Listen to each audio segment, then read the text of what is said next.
हमारे साथ खास बातचीत करने के लिए खास मेहमान हिमानी शिवपुरी जी हैं। सबसे बड़ी बात है कि आज राजधानी पटना में पहुंची हैं और इनका जो चरित्र अभिनेत्री है इनके बारे में भी हम बात करेंगे, लेकिन सबसे पहले ये जानना चाहेंगे कि मैम पटना पहुंची हैं, क्या कुछ यहाँ पे कार्यक्रम है? यहाँ पर मैं थिएटर के लिए आई हूँ। मेरी सोलो परफॉर्मेंस है। मैं नाटक कर रही हूँ अकेली। प्रस्तुति ग्रुप है, वो लोग महिला एकल नाट्य, और मुझे लगता है कि पहली बार हो रहा है कि सिर्फ महिलाओं की सोलो परफॉर्मेंसेस हैं और बहुत अच्छी अच्छी और एक्ट्रेसेस हैं। तो मेरा क्लोजिंग सेरेमनी में मेरा नाटक है अकेली, जो कि मनु भंडारी की कहानियों पर आधारित है। मैम आपका जो किरदार रहा है फिल्मों में, अगर बात करें तो सलमान खान हो चाहे जितने भी अगर अभिनेता हैं चाहे अभिनेत्री हैं, उनमें कभी फूआ कभी माँ का रोल, कभी अच्छा किरदार भी रहा है और अनुपम खेर जी के साथ भी आपका काफ़ी अच्छा तालमेल रहा है फिल्मों में। आपका सबसे अच्छा कौन सा किरदार मैम पसंद आता है? मुझे तो सारे ही किरदार पसंद आते हैं, क्योंकि मेरे इसलिए मैंने करे कि मुझे पसंद आए। और ये तो ऐसे ही हुआ कि आप एक माँ से पूछो कि उसके 4-5 बच्चे हैं, कौन सा अच्छा लगा, तो सभी को समान रूप से प्यार करती है।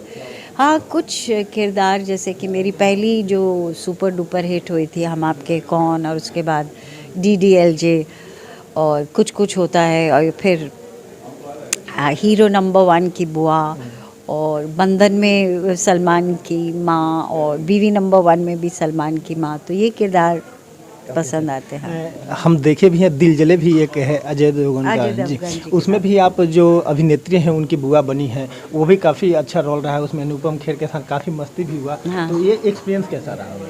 बहुत अच्छा रहा। जब मैं DDLJ जो आप अनुपम खेर जी के साथ कर रहे हैं, तो DDLJ तो मेरी शुरुआत की फिल्में थी, तो मैं बड़ी नर्वस थी, क्योंकि चाहे हम आपके कौन हो, चाहे उसमें बहुत बड़े बड़े स्टार्स थे, सब नंबर 1 स्टार्स थे।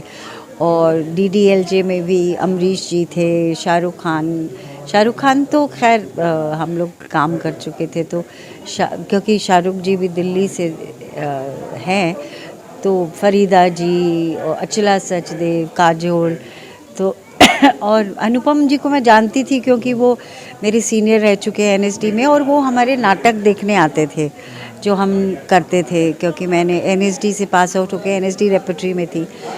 तो उनके साथ वो जो रोल, तो उनका वो वही होता है कि टीचर की तरह ना, तो वो बोलते थे इसको ऐसा कर, इसको ऐसा कर उनकी वो जो सिखाने की वो है ना, तो बड़ा अच्छा लगा उनके साथ। वो जो मिलते हैं बहारों फूल बरसाओ, जो लोग आज तक याद करते हैं। बहुत अच्छे एक्सपीरियंसेस रहे। मैम थोड़ा सा आपसे पिछली कहानी भी जानना चाहेंगे कि आपका शुरू दौर पहाड़ों से निकल करके टीवी शो में आना, टीवी शो के बाद थिएटर, और ये तमाम चीज़ जो आप फिल्मों तक पहुँचे, ये कैसा एक्सपीरियंस रहा? क्योंकि टीवी शो में मैम और फिल्मों में दोनों में थोड़ा सा कहीं हाँ, बहुत अंतर होता है। देखिए, मैंने आप जैसे कहा कि मैं पहाड़ों से आई हूँ, उत्तराखंड। पहले तो उत्तर प्रदेश का भाग था, अब उत्तराखंड हो गया है। तो मैं देहरादून से आई हूँ, और देहरादून से मैंने अपनी पढ़ाई की, MSc ऑर्गेनिक केमिस्ट्री किया, और फिर मैं दिल्ली आ गई, नेशनल स्कूल ऑफ ड्रामा, वहाँ पे ड्रामा की ट्रेनिंग ली, और वहीं पर मैंने रहकर थिएटर किया। और फिर बॉम्बे से मेरे को ऑफ़र आया हमराही, जो मेरा पहला धारावाहिक था, और फिर फिल्में शुरू हो गई। और लेकिन थिएटर मेरा प्यार है, तो थिएटर में हमेशा करती रही। मेरी कोशिश रहती है कि समय निकाल के थिएटर ज़रूर करूं। तो सफ़र बहुत इंटरेस्टिंग रहा। मतलब अप्स एंड डाउन्स तो होते हैं कलाकार के जीवन में, पर वो तो जीवन है। अच्छा, लेकिन कहीं ना कहीं एक और सवाल है मैम कि आधी आबादी महिलाओं की जो बात होती है, तो उस समय की और अब के महिलाओं में काफ़ी कुछ बदलाव भी हुआ है। महिलाएं बढ़ चढ़ के हिस्सा ले रही हर चीज़ों में, तो उस समय आपका घर का कितना सपोर्ट रहा मैम? मतलब मैं तो ये पूरा श्रेय जो मैं आज जहाँ तक भी पहुँची हूँ, मेरे घर का सपोर्ट है। क्योंकि जब मैंने ये डिसीजन लिया था, मैं करीब 40 साल पहले की बात कर रही हूँ, थिएटर अपना करियर चुनने का, तो कोई सब लोग, मतलब पूरा शहर, क्योंकि छोटे शहर में सब एक दूसरे को जानते हैं, तो मेरा बड़ा नाम था, क्योंकि मैं डिबेट करती थी, डांस करती थी। मेरे फादर डॉक्टर हरिदत्त भट्ट शैलेश, वो लिखते भी थे, उनको भी जानते थे। तो भट्ट जी की लड़की बहुत होशियार है। जैसे ही पता चला कि ये थिएटर में जा रही है, अरे बाप रे, भट्ट जी की लड़की का दिमाग ख़राब हो गया। और मेरे रिश्तेदार भी बोलने लगे भानगिरी करेगी, नौटंकी करेगी, क्योंकि यूपी में सिर्फ नौटंकी का थिएटर बोलने का। और सब बोले कि भाई समझाओ। तो मेरे पापा ने मेरा साथ दिया, क्योंकि मैंने पापा को यही बोला कि देखो पापा, ये मेरा सपना है। तो पापा ने कहा ठीक है। पापा ने मेरा साथ दिया, तो उसकी मैं बहुत आभारी हूँ। और उसके बाद भी जब मेरा करियर स्टार्ट ही हुआ था, तो मेरे हस्बैंड की वो मुझे छोड़कर चले गए थे DDLJ के टाइम पे। उसके आपको अगर आपने फिल्म देखी है तो उसके क्लाइमैक्स में मैं नहीं हूँ उसी वक्त। तो मेरा बच्चा छोटा था। अरेंज मैरिज की थी या नहीं नहीं हम लोग थिएटर से वो मेरे सीनियर थे, वो भी मेरे हस्बैंड ज्ञान शिवपुरी, वो भी बस NSD से थे, सीनियर थे। तो ऐसी हमारी जान पहचान और फिर प्यार, फिर शादी। तो उनकी जब डेथ हुई तो मेरा बच्चा भी हो गया था, बच्चा था छोटा।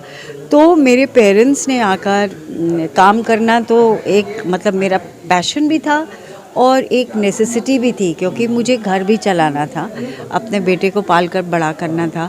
तो मेरे माँ मेरे पास रही और वो मेरे मतलब हाँ, मैं एक नौकर था, लेकिन आप अपने बच्चे को ऐसे किसी अजनबी के सुपुर्द नहीं। तो माँ की जो प्रेजेंस थी, तो मतलब अगर माँ और बाप मेरे को सपोर्ट नहीं करते तो आज मैं यहाँ तक नहीं पहुँच पाती जहाँ तक भी पहुँची हूँ।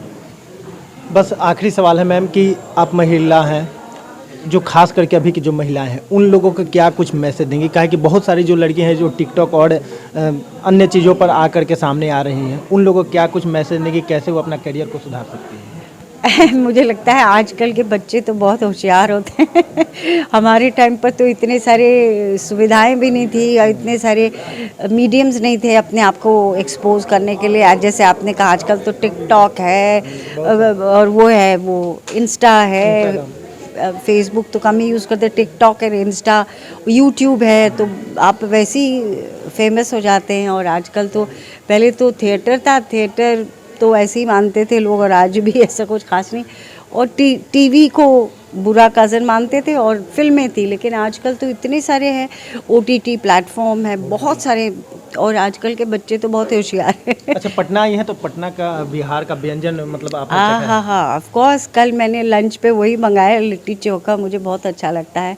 और बिहार की मधुबनी पेंटिंग्स, यहाँ की जो सिल्क है, और यहाँ पे कितनी अच्छी जगह हैं। बुद्ध का बहुत, यहाँ पर बुद्ध जी को भी प्रिय था, तो यहाँ पर नालंदा यूनिवर्सिटी भी है, वो तो खैर जनरल यूनिवर्सिटी है। तो बहुत ही, काफ़ी और अच्छा लगता है। बहुत अच्छा लगता है। चलिए, हमारे साथ बात करने के लिए बहुत बहुत धन्यवाद। Thank you. तो जैसा कि आपने हिमानी शिवपुरी को सुना, साफ तौर पे उनका कहना है कि जो टीवी से लेकर के, थिएटर से लेकर के और फिल्मों का जो एक्सपीरियंस रहा है वो काफ़ी अच्छा रहा है और घर परिवार का पूरा सहयोग मिला है। नीरज कुमार, ETV भारत, पटना।